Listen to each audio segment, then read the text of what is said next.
Баршаға сәлем қыздар. Бүгін біз сіздермен өте дәмді, балған, ерекше, жұмсақ еті, жұмсақ қандай қатты болып пісетін болса да еті жұмсақ етіп пісіретіндей өте сочный қуырдақ дайындайтын боламыз соғымның етінен. Қайталап айтамын, соғымның етінен.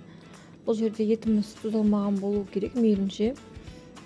Етімізді осылай бірінші картоптарымызды ашып дайындап қоямыз да етімізді осылай турап, үлкен тілімдермен турап осылай дайындайтын боламыз. Дайын болған ашып болған картопларымызды, пиязымызды ірі етіп турайтын боламыз. Осылай картопларымызды бөлек осындай формада, қалаған формаларыңызда мейлінше негізі ірілеу қылсаңыздар өте әдемі көрінеді.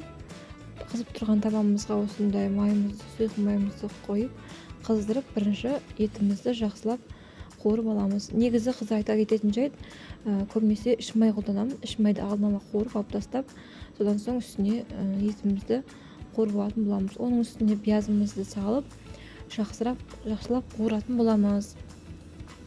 Пиязды қуырған кезде оның пияз негізі етті жұмсартады.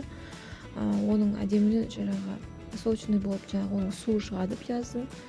Ол сол пияздың суына өзімен өзі жай отта пісетін болады. Оған тұз араластырып бетін жауып қоятын боламыз. Одан кейін біраз ашып тұз салып, осылай дәмін көріп, негізі соғымның етіне тұз қосылмайды. Тұздалған ет болмайды соғымның қуырдағына. Тұздалмаған етпен істегендіктен біз тұз қосып араластырып, осылай пияздың соғы шығады, біраз соған араластырып, жақсылап бетін жауып, жай отқа қойып қоятын боламыз. Одан соң айта кететін жайт, негізі бұл шатастырмаңыздар, бұл қуырдақ қазан кебаб, левер кебаб емес, осылай соғы шығатын. Оның үстіне біз менің бұл секретный методым қара шайды құйсақ, етіміз жұмсақ болып пісетін болады.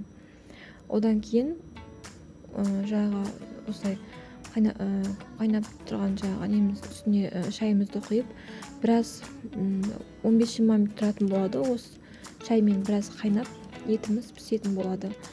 Оның үстіне картопларымызды саламыз.